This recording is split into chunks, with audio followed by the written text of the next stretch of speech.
Welcome to the Trailblazing Texas podcast, where we embark on a journey through our diverse Texas landscapes and breathtaking trails while always engaging with our amazing Texas hiking community.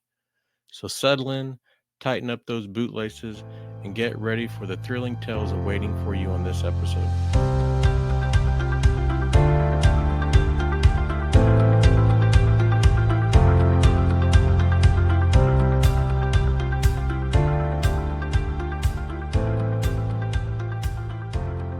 And so they recommended going Bush Mountain Trail first, down Marcus to the Tejas and return. And I just wasn't paying attention. I was just excited and got out on the Tejas Trail and I thought, I'm going in the wrong direction, but does it really matter at the loop? I don't really know if it did or not. No. I have no idea. But I just continued on the Tejas Trail and came across right at the point, the juncture, at a juncture where the hitching rail was. I ran into a group of a dozen or so, looked like students. And I assumed they were, I found out later they were Texas Tech students. It was a hiking group, a geology class, I think. And they'd been out for, I think, 4 or 5 days. And they told me they had one more night on the trail and they'd be back at Pine Springs. And so I talked to them for a little bit, rested for a few minutes, and headed on down the trail. And short time later, they started passing me, which I expected them to. I'm pretty slow these days. And just as the last pair got to me to pass me, I saw the turnoff for the Marcus Trail. And so I said so long to them and took off down the trail. The Marcus Trail was not well maintained. There were several trees that you either had to scramble around or over. A lot of brambles I had to walk through. It was one of the tougher trails I've ever been on, to be honest. Not in terms of elevation, but just in terms of not being green. And when before you started on this hike, did you let anybody know that you were heading out? And Yes, I'm sorry. Yes, I always leave my plans with my wife and the kids also, and tell them my motel reservations, the nights I'm going to be there. yeah, I always text them when I'm at the trailhead or send them a picture of the trail map at the trailhead. And usually at the trailhead, there's some cell coverage and it gets to them. And so, and they knew my plans, that I planned to do that hike on day one.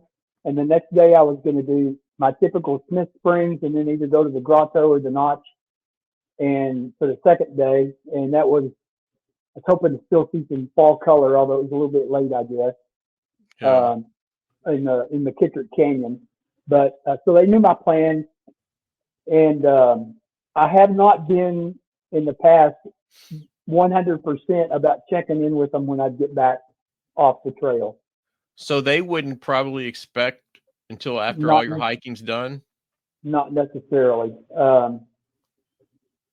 So yeah, and I actually sent I did a screenshot of I had enough GPS on just Google Maps that I sent a screenshot at about an hour and about 2 hours into the hike to the kids. I don't think I sent it to my wife, but I sent it to my 3 kids. And the second one didn't go immediately. It eventually did, but it was a few hours later. After that, I noticed as I was really focused on getting down the trail because it was so difficult. And when I finally came to the Marcus campground, backcountry campground, I stopped and rested for a second, pulled out my phone. I hadn't been paying attention to the battery, and it was really, really low. I guess it had been scanning, searching, or whatever for signal. I don't know, but it was really low. And also, the last half mile or so before the campground, it had turned into just a dirt trail marked by cairns. There was not a defined path of rock, but the cairns were there. I could see them, and so that was easy to follow to the campground. And then beyond the campground, there were 2 or 3 rock cairns, and then all of a sudden there was a giant, huge rock cairn. And after that, I couldn't find any. I couldn't find any at all. I was well into the hike at that point. It was probably 2 o'clock in the afternoon, between 1 and 2 o'clock. And I could have returned at that point, but I would have gotten back after dark, which in hindsight is better than what I experienced. But I decided just to go on. I could see the ridge that I thought I needed to be on, where I thought the Bush Mountain Trail was. And so I just started bushwhacking. I had to cross a ravine. It took me a while because I had to hike a ways to find a spot where I could cross because it was pretty steep and deep in most spots. And So at that moment, did you realize like I might be lost? No, I really didn't. I thought I was on track still.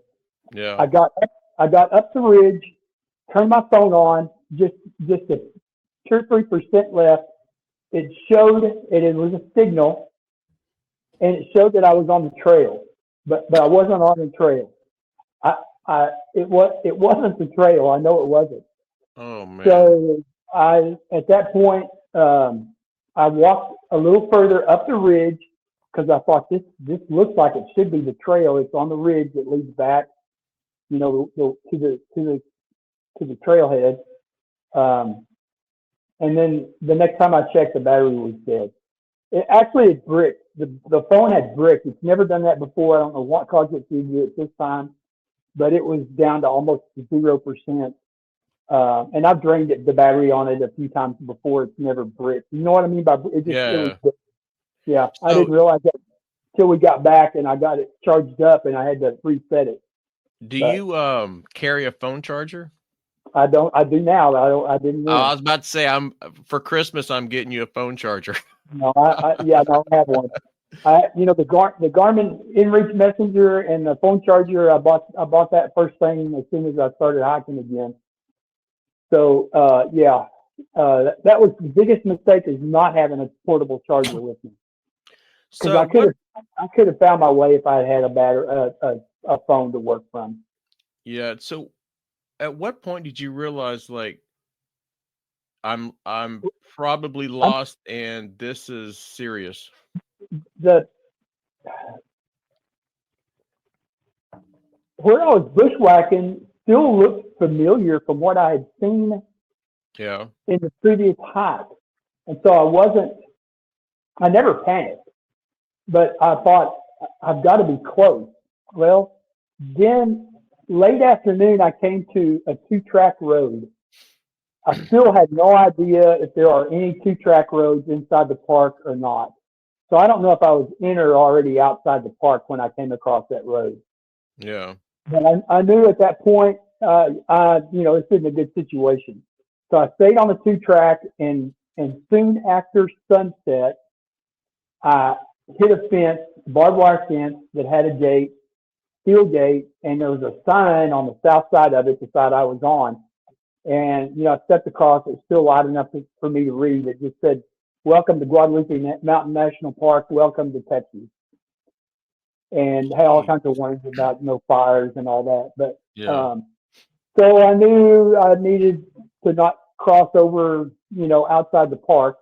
And so I backtracked for probably a quarter of a mile or so because there was a steep ridge within 50 yards of me to the east. And my thought was, at this point, I've got to go east to try to cut the trail, either the Bush Mountain Trail or the Taos Trail.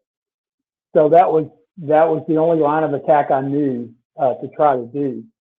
And it finally got so dark, I was stumbling, and I knew that was going to be dangerous. I didn't need to add injury to whatever, to being lost. And so at that point, I thought, oh man, this isn't good. I'm going to have to spend the night out here.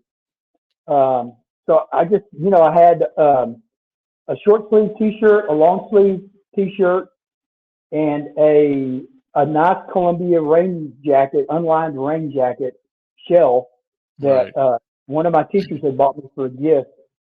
And my hiking pants, my stick. I'd eaten my 2 protein bars, and about 8 o'clock I had the last of my water. Man. I guess I was mainly concerned about how cold is it? How cold as it's going to get because I had not looked at the weather beyond that afternoon. Right. So, and looking back at it after the fact, I think it got down to about 40 degrees that night. And I found a relatively soft spot, but it was pretty cold. And I just never, I don't know. I just had, I'm a Christian and I have faith and I'm an older guy. And it wasn't that I was confident I was going to get out, but I was confident in my faith and in my position. And Yeah. I thought, whatever happens, happens. I'm ready for it. And so about 10 o'clock or so, I started shivering. And so I don't know how smart this was, but I would stand up and I would do, walk in place, do some arm movements, just various things for about 5 or 6 minutes to get my blood circulating again. And then I would lay down and try to rest, and it would last for an hour or so, and I'd start shivering again. And so I did that all night, and I don't know how smart that was, burning up all that energy. But the shivering was miserable. It really was. So made it through the night. As soon as it was light enough for me to start walking, I started walking south along that ridge until I got to the end of it, except what I didn't realize, I got to the end of it and the ridge extended on to the east. So I just followed it and just kept following it and following it and following it. And morning turned into afternoon, and then I got into some ravines and some steep areas where it was pretty dangerous. And at that point, I was lost. I knew I was lost, but I kept trying to generally go east. Yeah. Thinking I would cut a trail, and I don't know where I was, but I never saw a trail. In the middle of the afternoon, it got really hot. I made a hard, difficult climb up another 2-track. I'd quit bushwhacking and had gotten on another 2-track and found a tree with enough shade that I could get under, and it was cool and there was a breeze, and I rested. And I rested for about 5 or 10 minutes and got up and started walking again. Thought I couldn't do this. It's just too hot. And so I laid down and rested, dozed a little bit for about 2 hours, and then got up and I thought, this is not going anywhere. And so I started back down the trail, got to a point where I was looking back to the southwest and I could see Lost Mountain or Lone Mountain. Lost It was Peak? yeah. And that was the only thing I could really recognize on the horizon. And so the 2-track that I was on generally was leading back in that direction. Yeah. And so I stayed on it. And I don't know I think I just got lazy. And instead of going all the way to the peak, I tried to cut around the base of it to the northeast. And I never found the trail. And I know the trail goes close to it because, that's where the Tejas Trail goes. Right. And so I think I just got lazy and messed it up and ended up, on the trail again, just sleeping. And this was Friday night. It was a little bit warmer. Every night was a little warmer than the previous night, so it was better, although it was still cold. It was just so miserable sleeping on the ground. If you're not used to sleeping on the ground, it is not fun sleeping on the ground. So at this time, when it's day 2, you have no food, no water, and the sun's starting to go down. What's going through your mind? Try to rest and Yeah. do the same thing tomorrow and just keep moving. I was doing a lot of praying at night. I was singing hymns. I was yelling help. I wasn't sure how soon anyone would start looking for me because, like I said, I had not been good about reporting in with my family at the end of the everyday hike. And so Friday night was supposed to have been my last night, and I should have been driving home on Friday night. Right. And I didn't show up. So I think the kids, and my wife, they were calling each other. And I think Saturday morning still hadn't shown up. And then I think that's when Josh contacted the motel. The motel said, yes, he checked in. And they said, no, well, wait. No, he never did check in. So then that's when he called the National Park Service and asked them to go to the trailhead and look for me. And my truck was there. And so they said something happened. He should he should have been back by now. So that was Saturday. And so the first day, everybody headed this way on Saturday. And I think the first day of them actually doing a whole lot of searching was on Sunday. That's when I started seeing helicopters in the sky. So, but the third day, I did okay in the morning. Not really, but not bad. And when you talk about okay, is it like from a physical and mental? Yeah, Or yeah. Mentally, emotionally, I was never distraught or. I mean, I was kind of amazed at how calm I remained the whole time. I think that's so important. Yeah, I do too.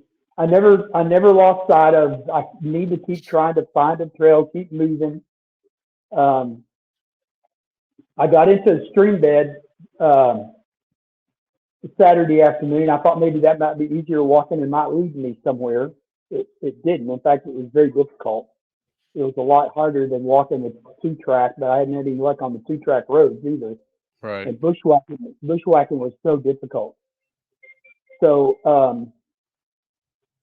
and by Saturday afternoon, the third afternoon, I was resting as much as I was walking. So I slowed way down. My pace was really slow and I was resting a lot. The heat was really kind of bothering me at that point. And so I mid-afternoon, probably about 4 o'clock or so, I found a tree beside the stream bed I was in and climbed out of it and crawled under that tree. And that's where I was till the next morning. I was getting very, very weak. That night I had to go to the bathroom. I had to lean against the tree because I was so unsteady. And I knew, in fact, before I even crawled under the tree, I told myself, you're not going to walk out of this. You're going to have to be found. Jeez. So I was never hopeless, but at that point I was pretty helpless. I really was. So, and I think at that point, it's so important to have faith. Yeah. And I couldn't even imagine how you would go about dealing with the uncertainty, like how this is going to end up. Yeah. And so the next morning I got up, and the Friday morning, no, I'll take that back. Saturday morning and Sunday morning both, I realized that my best opportunity to get decent rest was after the sun came up and the air warmed, and I was not chilled and fighting being cold. And so I don't know that I ever slept soundly, but I felt like I did get a little bit of snooze time early in the morning after the sun came up a little bit more in the air. So we're into Saturday and Sunday. At this moment, I guess you haven't had any sightings of helicopters, airplanes, or anything right now. No, and I didn't. That was part of it, and it was my fault. I was blaming myself, and it was my fault that I hadn't been consistent with, letting my family know.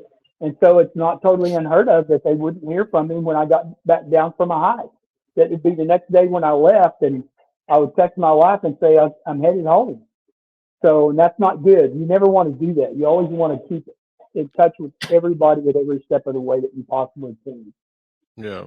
So, yeah. Sunday I got up and I knew I'm not going to walk out of here. They're going to have to find me. I'm going to have to be rescued.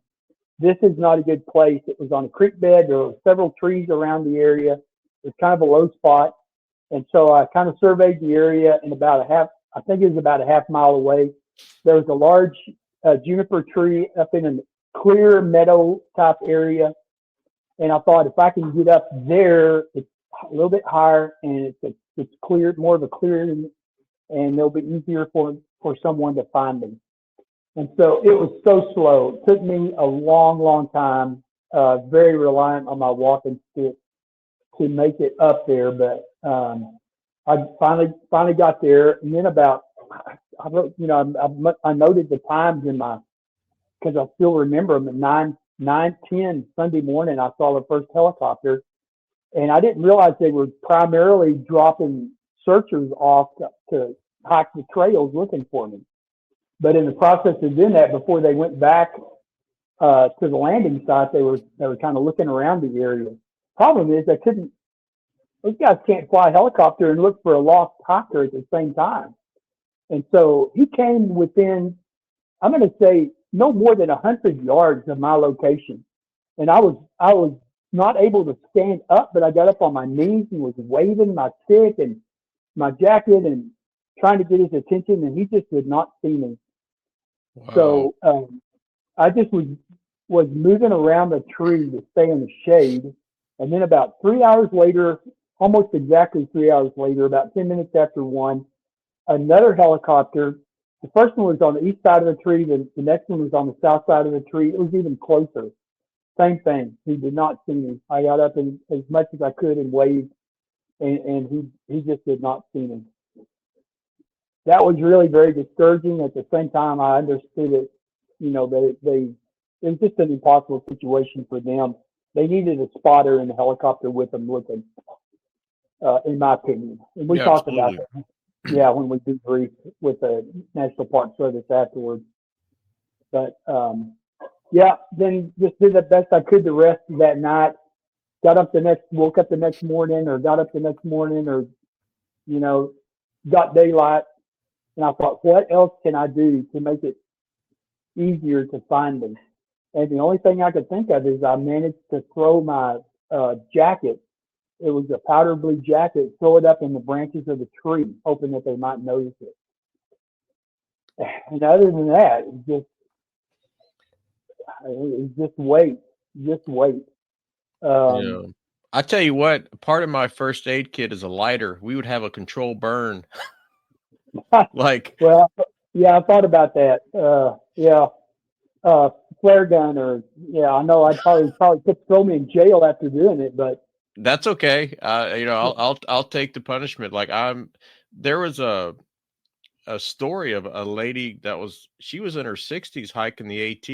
Her trail name was Inchworm, and she left the trail. Her husband just dropped her off because he was like, she would hike a section, he'd pick her up into town, and she just walked off the trail and to use the restroom and got lost, and she was found like 3 or 4 years later. She had passed away, but she was journaling, all the time, and she built a fire, and then she was worried about that, it would get out of control, so she put it out.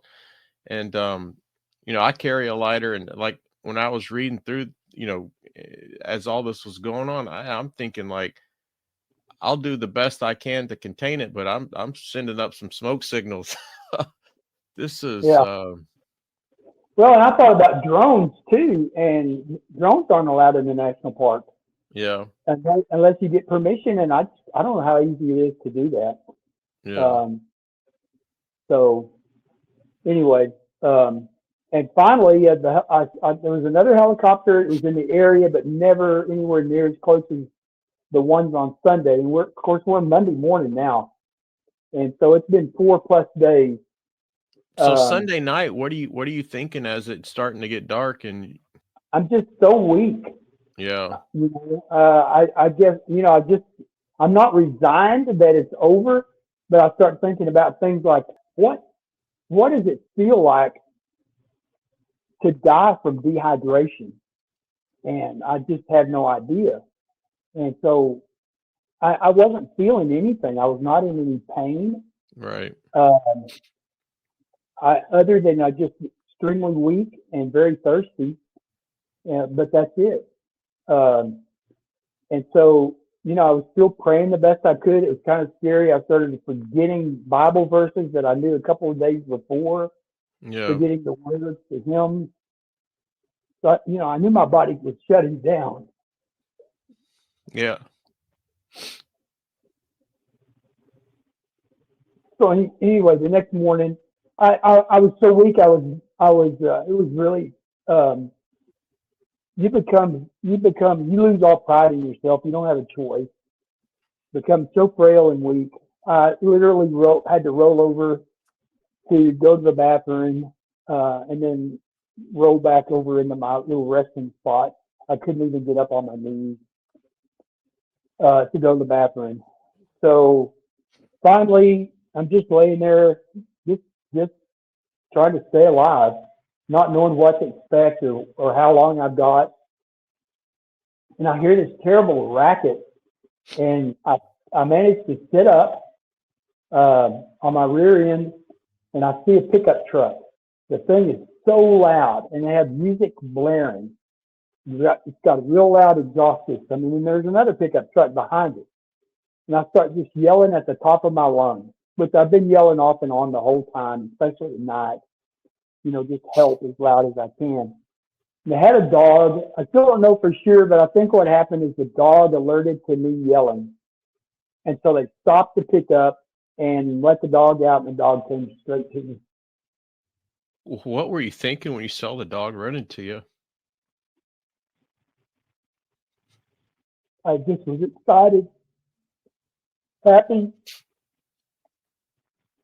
and then it was a tactical border patrol team. That's what they do, is search and rescue of people that are stranded in the desert. And so I kept trying to help the guy, moving myself around, position myself so he could give me an IV and all that. And he said, "You just lay there. I'll do everything. You just lay there." Kind of stupid. I said, "Man, am I glad to see y'all." I was not looking forward to a fifth night out on the trail. And he looked at me, shook his head, and he said, "Buddy, I don't know if you'd have made a fifth night." So I guess I was further gone than I realized, because I was just not in any pain. I didn't know what to expect. And so anyway. So they were out looking for you, not like training or anything. There was a purpose. Right. They were supposed to be at a team training session that day, and they asked their commanding officer if they could come and search for me instead, and he gave them permission. So wow. They just volunteered their time to come and do that. The second pickup was driven by the lady that owned the land. I was located on ranch land north of the park, outside the park boundary, and she was with them. She had a dog also, and boy, she started praying over me immediately. So yeah, they fed 2 IVs into me, bags of fluid, and gave me a couple of glucose bags. And by then, the helicopter was there, and they took me on a board and loaded me in the helicopter and got me back to the base. So I was so weak. It was it was a miracle. It was a miracle. I don't know how many miles of 2-track road there are on that ranch land. The fact that they just happened to be on it, that those guys asked for time off and were given it, all that's just a miracle. Yeah, not having water, that's I think food you can go a while, but water or some kind of liquid, that's it's not very long. Yeah, it's I don't know. They say that rule of measure is 3 days. I actually went from 8 o'clock on Thursday, and I wasn't terribly hydrated at that point after hiking all day, even with my water bladder. So Friday, Saturday, Sunday night, that's 3 days, that's 72 hours. And then that was the time change at weekend. And so until 1 o'clock, so 6 hours. So I think it's 80 hours. I went 80 hours. Jeez. Or maybe, I don't remember. It was one. Yeah, my wife is home, and she said 90. So I think it ended up being 90 hours. So they said they were going to relook at I would tell you that they had cadaver dogs and search dogs both out looking for me at that point on Monday, because they basically, all the professionals had given up hope. They didn't think they were going to find me alive. No. So, jeez. and I don't know. I don't know. I was so thankful. And so once you were rescued from the trail. Did you go to Pine Springs or immediately to the hospital? They flew me in the helicopter to whatever area in the park they had the helicopter pad. Yeah. They put me on an ambulance, and they initially planned to take me to El Paso because that's the nearest trauma unit. Right. Then they had somebody else come in and assess me. I don't know who it was, somebody other than the Border Patrol medic. And he said, I think you're in good enough shape. We're going to take you to Carlsbad and let them check you out in the emergency room and let them make the decision whether you need to go to El Paso or whether you can stay there and recover. And so after they flew me by helicopter into Carlsbad and checked me in. And the doctor came in after running blood tests and checking everything. And he said, you don't need a trauma unit. You're in really good shape given what you've been through. So they checked me in into the hospital from the emergency room, and I spent the night. And at that moment, I would have you talked to your family to let them know? Like, no, well, they were all there. They'd all driven over, and they were all there. Josh had been on the trail. Caleb had been trying to break into my Google account to figure anything out about where I was. Right. Where my last ping was or whatever. And Katie was there also. So all the whole family was there, and my wife. So when they put me in the ambulance for a short time before they decided to take me to Carlsbad, they all came in one by one, and we were able to just say hi to each other, let them check in with me. Did you get grounded? Grounded by the family? Yeah. No more hiking, no more walking out of the house. You are trapped. No, you are grounded. Yeah, no, they knew that wasn't going to happen. They knew better than to demand that. But yeah, we now have the precautions in place that we didn't before. So yeah, and it took me. I was only in the hospital for one night. That's great. To not have liquids for that long and to only be in the hospital one night. And they limited my water intake the first night. Yeah. Because my sodium levels were gyrating, they said, and so they limited me to 1 liter of water. That was more miserable than being out on the trail, to be honest. I mean, it was awful. And so anyway, they came in and everything checked out. Wasn't in great shape, but I was not in critical, and everything was on the upswing. And so the doctor came in early afternoon and said, we're going to put a big bag of IV fluid in you this afternoon. And then you seem like you're not a very good patient. And so if you want to check out, you can. I'd love for you to stay one more night, but I'm not going to force you to. So I checked out, and we spent the night in a house that was made available to us on Tuesday night. And then we drove back to Abilene the next day. So did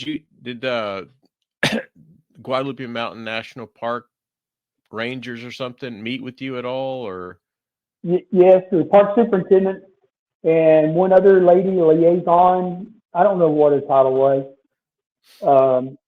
They came in and talked to me, and we talked through the whole situation. Yeah. And so find out what happened and maybe what they need to do. I'll be interested to see if they cleaned up Marcus Trail when we go back in the fall. Yeah. So, and I indicated that, it would be really helpful if they have an individual just fly with the helicopter pilot so they can fly the helicopter and somebody else can be looking for the individual off. Yeah. That, to me, I don't know why they wouldn't. Yeah. But so what do they did. Go ahead. Yeah. No, I was just going to say we did debrief for 30 to 45 minutes. So what would you think are the biggest lessons that you've learned from this experience? The portable charger was huge. If I'd been able to charge my phone and I could have walked, somewhere along the trail I would have had a signal Yeah. and could have seen where I was and in relation to the trail and found my way. I have no doubt about that. So that was the big thing. I also have just ordered, and I'm going to start carrying a solar blanket with me that also doubles as a poncho. It's real lightweight. Yeah. Carry a knife now that I didn't used to. I had, of course, the Garmin InReach Messenger. So, I have a Garmin, and I swear by that sucker. You can connect it to your, there's an app on your phone. You can use it directly through the device. right. Yeah, I think that's important for any hiker gets out in any kind of backcountry Yeah, to no, carry. I agree. I just, I don't know, live and learn. I'd never had any Absolutely. problems before or issues, but it's much better to be safe than sorry, Mhm. especially as you get older. Yeah, and you think about it, like it's most of the places in Guadalupe, it's trails, and you have maps, and and it's just like a loop. You're just walking in a, a circle and stuff, but you know man, it happens, it happens. Yeah. So There was a young lady soon after I got rescued that got lost on the Lost Mine Trail in I Big read Bend, about that. and she was lost for like a week, but I think she Yes. had water available to her, and so she Hmm. made it out okay. Yep. But anyway, that was an amazing story. Also, what I knew about it. Yeah, absolutely. And so does this experience make you where you now carry more water than you might need or more food than you might need? Well, see, that's the thing is, also I have two different backpacks, bladder packs, and one of them's has a lot more carrying capacity than the other one. And Yeah. I've been carrying the larger one, and yeah, I carry more water. I never used to carry more than 2 liter or 2.2 liters. That's what the bladders held in each one respectively. And now I either fill the bladders up and carry 2 or 3 other bottles of water, or I just carry 7 or 8 bottles of water and 20-ounce bottles, and so that's quite a bit more than I was carrying before. I'm going to let you in on a little secret, and this is a piece of gear that has changed my life. It's a company right out of Texas. The gentleman's name's Joe Williams. It's called Trekker Joe's, and it's a water bottle sleeve holder, and it fits just right here on your backpacks. And it's a perfect size to carry. Like you can see back here in the background, these 1 liter water bottles that I have, smart water bottles. Yeah. And first, so there's a couple of things to it. So you can carry more water, and it's very comfortable. The you would carry like water kind of sometimes in the backpack or sometimes on the hip belt. But Right. having extra water here, it actually makes your backpack way more comfortable too, because it's like the Cool. balance of the weight. But Right. I'm gonna send you a picture of one. And I have I have 8 backpacks, and almost on all of them I have them already there. It is an absolute game changer for me. And Yeah. Does he have an online absolutely, presence? I'm gonna send you. In fact, I'm gonna send you one personally for free. I want you to try it. You don't need to do that. I know I I'll don't be need glad to, to but buy I'm one. going to. Okay. Well, whatever. I'm good either Yep. way. And I'm gonna send you a picture. I mean, it is a game changer, this piece of gear. And I have Hyperlight. I have Z Packs. Like I'm a gear nerd, and this is the most amazing piece of gear that I have ever used. I've said it on almost every podcast episode I've done. It is a game changer for hiking and backpacking. Yeah, I'm glad you mentioned it. I've never heard of it before. Oh, I'll definitely. You are going to get one. I just will get your address after we end this podcast, and I'm sending you one. Okay. Okay. So, we kind of talked about. Have you had any time I guess you have. This has happened in November, just to kind of reflect on all this, and like I get, It was, like, go ahead. yeah, it was beneficial to me. I decided to do the, for about 10 days. I think it was about 10 days. I really couldn't do anything but just sleep and sit around in my chair and eat and drink. It took me a long time to recover to where I could even walk any distance. But at some point, a few days after I got home, I just felt like I needed to do those posts, those Facebook posts, um, and that helped emotionally to deal with it. So I was glad I did that. I think there were 4 or 5 of them. I don't know, don't remember. So yeah, that was beneficial, and I'll be honest with you. The first hike I did was a series of desert hikes in Big Bend over a couple of days back in February. I think it was February. No, it was the first week in March because I had to fight spring break crowd, and I was a little bit apprehensive, even though I planned it so that they would be short, 2 or 3 short hikes each day, so I would return to the trailhead, be able to sit in my truck and rest if I needed to, and rejuvenate and make sure I got plenty of fluid. But I was still apprehensive a little bit, but it worked out Absolutely. great. I was able to do as much as I intended to, expected to, and so that was good. So then I planned to make the Lost Maples hike a couple weeks ago. So and we're on from there. I tell you what, you had tons and tons of people praying for you. Like Yeah, when it when the information came out and the posts were happening, a lot of people were praying for you.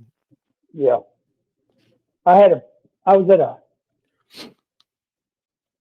softball game a few weeks ago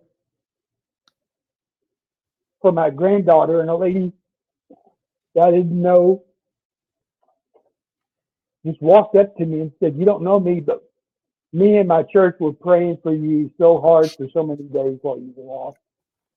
So somehow, the word, got out all over Texas, and the nation, I guess, other places also. Yeah, I know I had lots and lots of prayers. And it Yeah. was a good thing. I think I needed every one of them to make it out. So, I tell you what, if I ever meet you, I'm going to give you a big old hug. okay. I'm not a hugger, but I'll let you. All right. Uh, all right. So it's an incredible story, and I'm sure I speak for everybody that it's just the absolute best ending, especially after being rescued. You only spend a day at the hospital, or overnight, and It almost felt like it was embarrassing. Like, what? Why? I mean, was I don't know. Everybody was acting like I was on the verge of death, and at the same time, it didn't really ever seem like it. no. So, So, and also, I think it's amazing to me is, through this whole experience, you just had it seemed like peace about it all.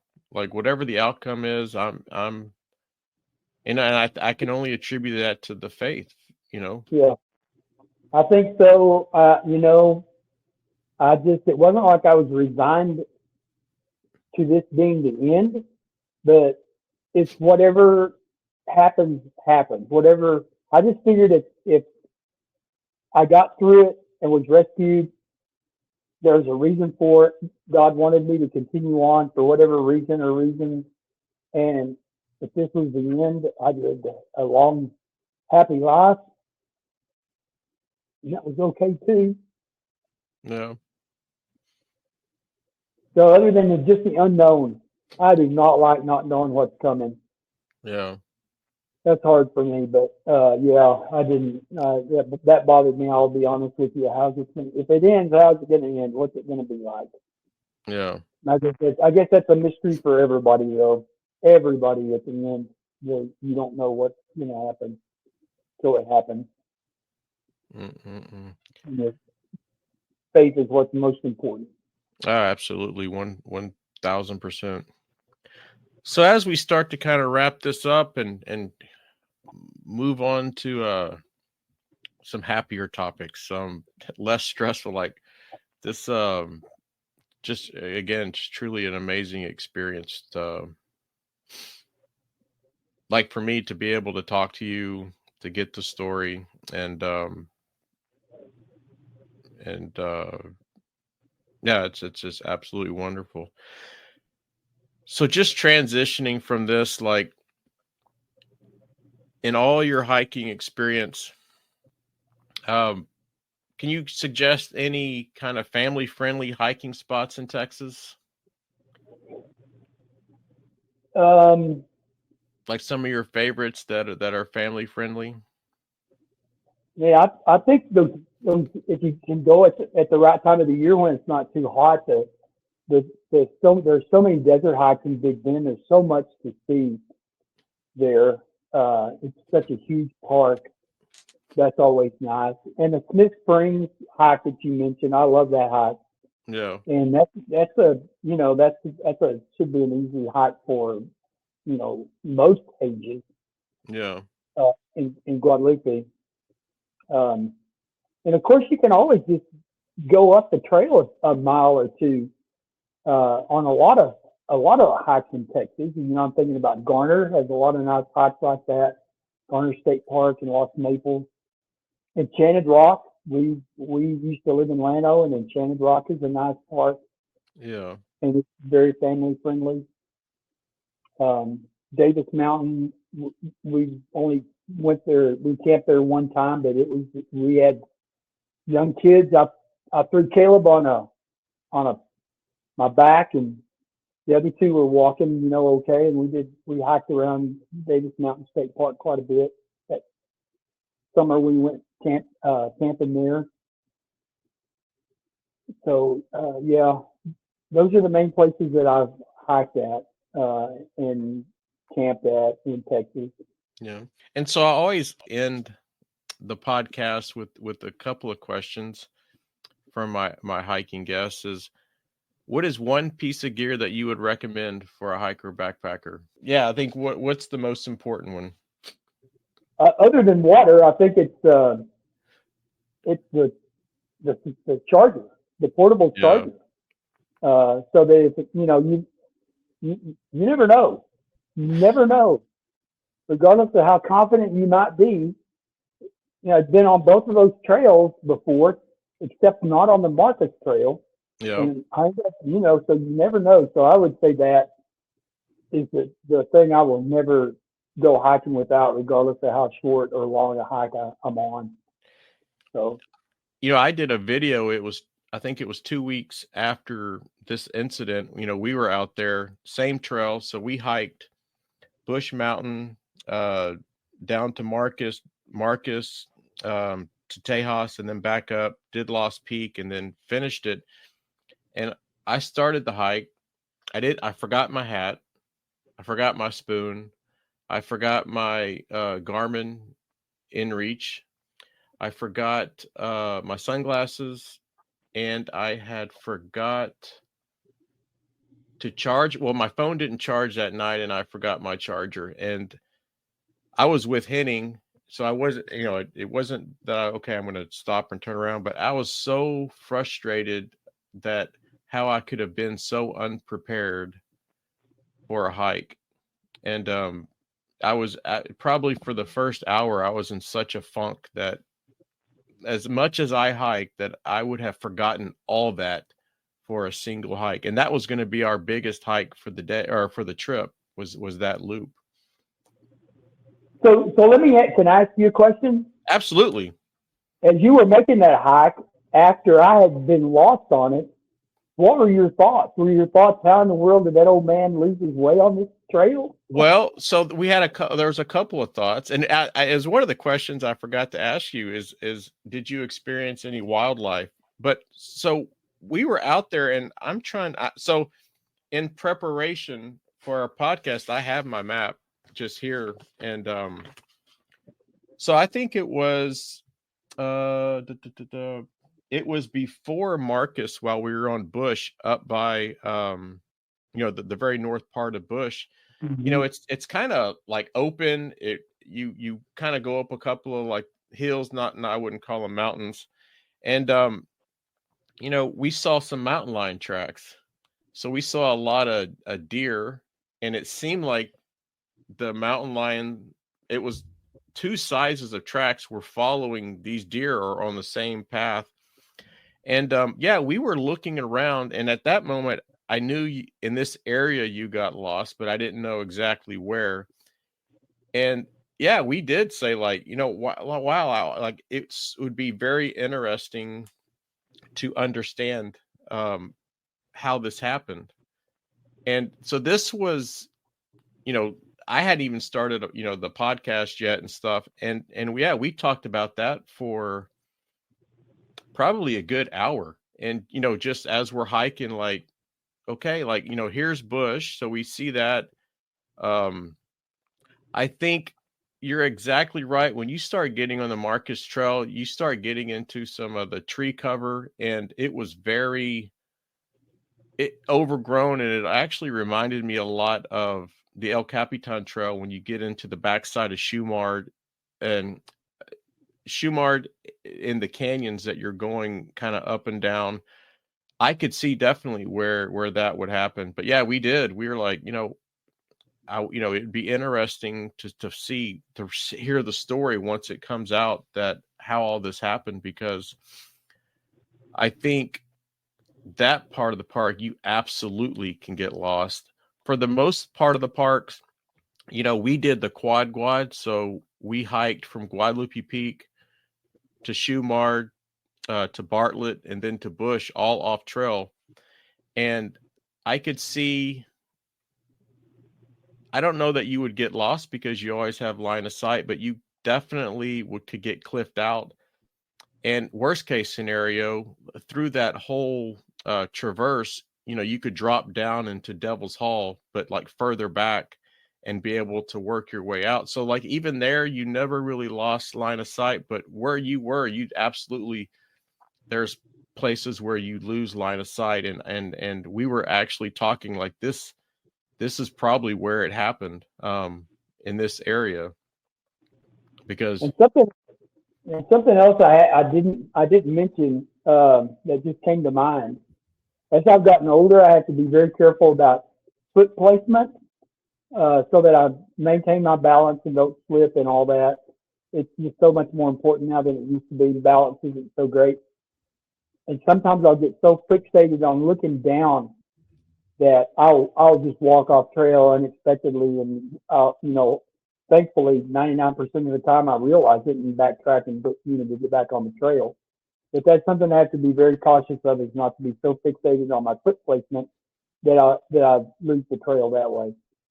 So, but that wasn't the case here. This was a case of where is the next cairn supposed to be? yeah. I don't know. So I'm really anxious to get back in the fall with the kids. Hopefully I stay healthy till then. And we can maybe, I don't know if we'll ever know for sure or not, but we can at least successfully complete the hike. Yeah. Yeah. But no, that's a big loop, and it's not a very easy, it was a tough hike for us, when we did it. I think it's very similar in terms of difficulty, probably to maybe the South Rim, close to it anyway. Especially mileage wise too. Yeah. Yeah. So last question, and we kind of touched upon it a bit, but just again, like, what is one piece of safety advice that you would give to a new hiker, backpacker? Never lose your head. Never, get frustrated and do anything crazy because you've gotten lost or walked off trail or whatever. I think you just have to be careful, know where you're going, make sure you let people your family or friends know where you are, what your plans are, know time frames so that they'll know if there's a problem, if there's probably a problem that's occurred so that they can take action, to find you or whatever. Um, yeah. Does that answer the question? Absolutely. And I was about to say, I so I have a Audible account, and I get a lot of mountaineering books, a lot of hiking books, and it fascinates me, um the the ones that have stories like this, because I think first off you learn so much, and I think you nailed it right on, perfectly, is you cannot lose your cool. So, And in that one story, Inchworm, the book is, if I remember correctly, it's when you find my body, because that was the last thing that she wrote, to tell her kids and her husband, sorry that this has happened and all that. But the first part of the book, there was like studies done when when you start making like one mistake, and then it compounds into a bigger mistake, and then a bigger mistake, and a bigger mistake, and it's like almost like a roller coaster that you can't get off of. And like for me to hear you describing all the stuff that you went through, and it always just seemed that you just had a peace about it. And like for me, I think that's probably one of, and your faith, it's I think the reason why you're here talking with me right now. yeah, I have no doubt, 100%. So, yeah, and you were going to ask something about wildlife. The only wildlife I ever really experienced was at night. I would hear a family of coyotes, and Yeah. they were moving around their territory. I could hear them, especially the younger ones, yelping. But I would hear things at night, and I had no idea. I had no idea what I was hearing. If I was imagining it, or if there was something there and I scared it off. I don't know. So during this whole experience, did you, because of the you being dehydrated and stuff, I forgot to ask this. Did you ever notice that you were like hallucinating or anything, or? No, I don't. I don't think so. I never did Yeah. feel like I was. I Yeah. just became weak and unsteady. Yeah. Uh, that's all I was aware of anyway. Well, again,